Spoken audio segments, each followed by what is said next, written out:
Chers téléspectateurs, bonjour à tous. Aujourd'hui, on continue avec de nouveaux mouvements du sabre du Taizi. Fangzhou, tu es prêt? Oui, allons-y. Avant de commencer le nouveau cours, révisons les anciens mouvements. Poussez le navire dans le sens du courant. Dégagez les herbes pour chercher le serpent.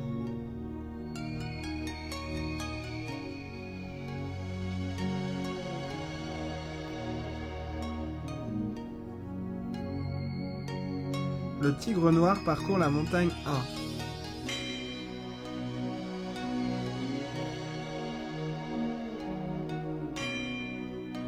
1. Maintenant, enchaînons les mouvements.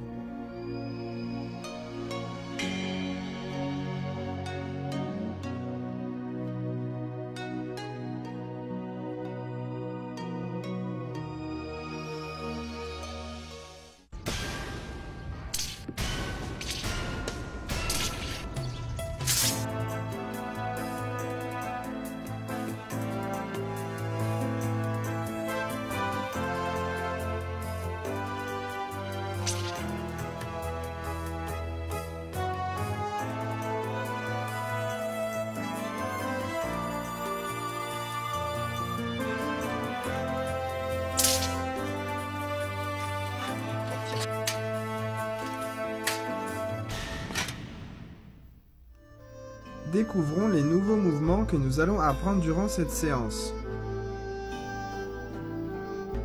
Maintenant, voici le mouvement Les fleurs cachées sous les feuilles 1. Sabre dans la main droite, enroulez la tête de gauche à droite jusque sous l'aisselle gauche, en position de l'arc.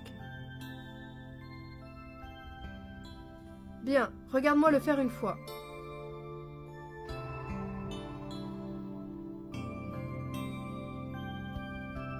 À toi maintenant.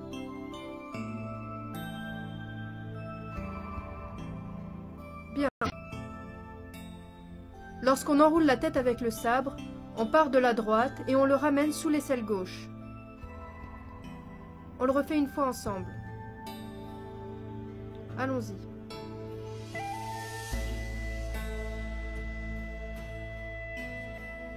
Les fleurs cachées sous les feuilles 1. Prêtez attention au mouvement des mains.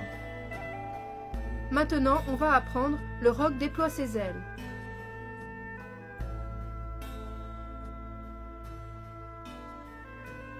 Enroulez la tête de droite à gauche, ouvrez, tirez. Ensuite, levez le genou, position unipodale. Bien, regarde-moi le faire une fois.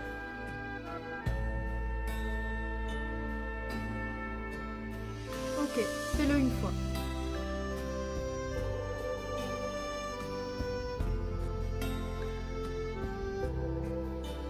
Bien. Lorsqu'on enroule la tête, on colle la lame contre son dos, puis on ouvre rapidement. La position unipodale doit être stable. Bien, on refait une fois. C'est parti. Le roc déploie ses ailes. Maintenant, voyons le tigre fougueux s'abat sur sa proie. Posez le pied droit, avancez le pied gauche, piquez. Regarde-moi le faire une fois. On pose le pied, on avance, on pique. Ok, fais-le une fois.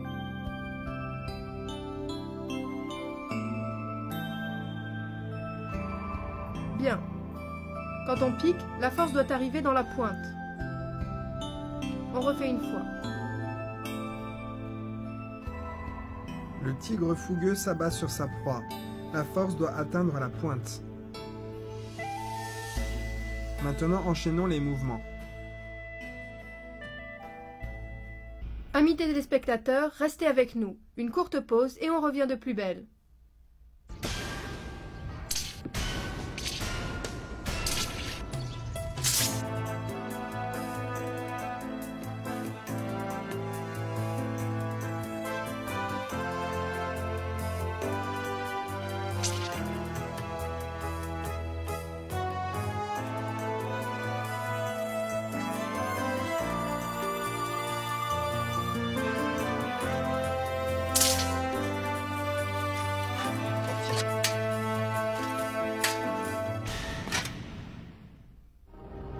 Démonstration en groupe du premier enchaînement des techniques de sabre du Traidi.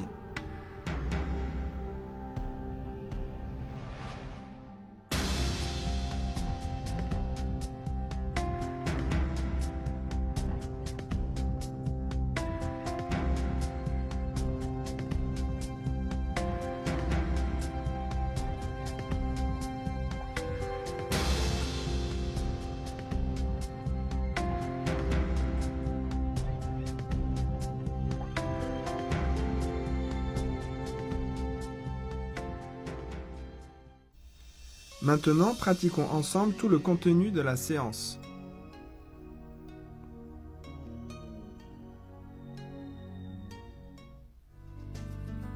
Quels sont les points difficiles de la séance?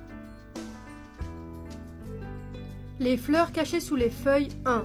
La difficulté est l'enroulement de la tête.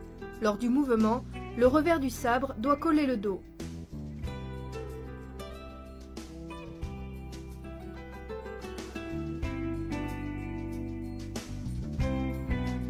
Le roc déploie ses ailes.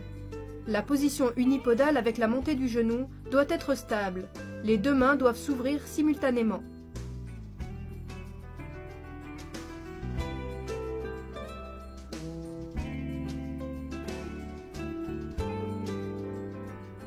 Le tigre fougueux s'abat sur sa proie. Le pas et le piquage sont simultanés. L'énergie doit arriver au niveau de la pointe.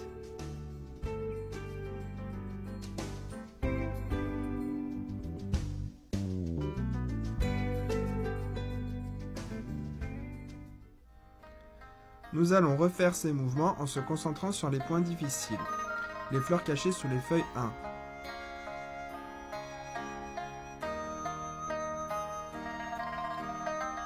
Le roc déploie ses ailes.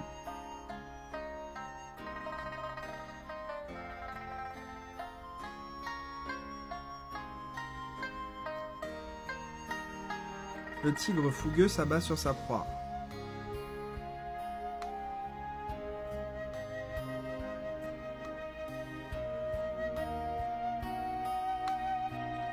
Et réalisons l'enchaînement des mouvements.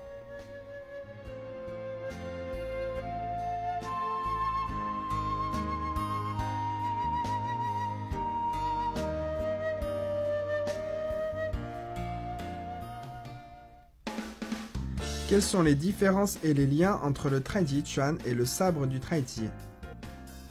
Le sabre du Traidi est l'une des formes d'armes utilisées dans le Traidi Chuan. Toute arme est le prolongement du bras, son maniement suit les principes des mouvements à main nue. Il en est ainsi pour le sabre du Traidi, qui a pour base le Traidi Chuan, en ajoutant les spécificités du sabre pour créer une forme d'arme. Ainsi, pour bien pratiquer le sabre du Traidi, il faut déjà bien pratiquer le Traidi Chuan. Si on maîtrise ces principes de base et qu'on sait les mettre en pratique, alors son étude est bien plus rapide. Aujourd'hui, nous avons terminé l'étude de la première partie de la forme de sabre du Traidi. Regardons-la encore une fois.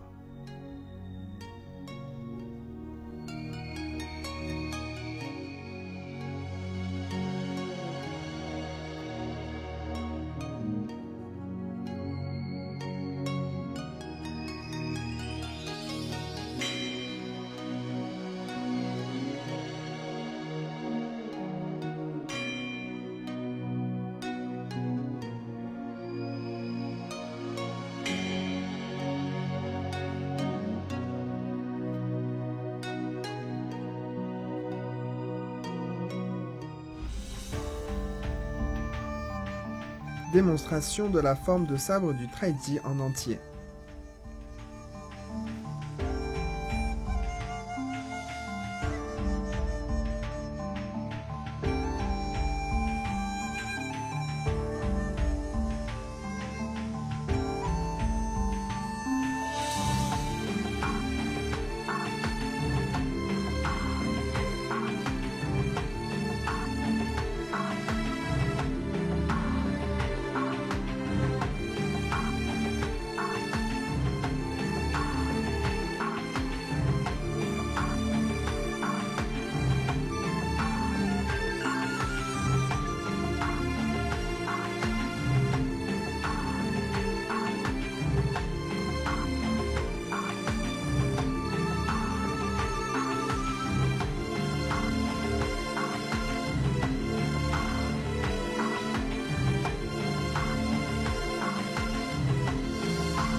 Fangzhou, ces derniers jours, tu as fait de gros progrès. Merci, professeur Wang. Pratiquez bien de votre côté. La séance s'achève, on se retrouve à la prochaine séance. Au revoir. À partir du prochain cours, on va étudier la deuxième partie de la forme. Continuez bien à suivre notre programme.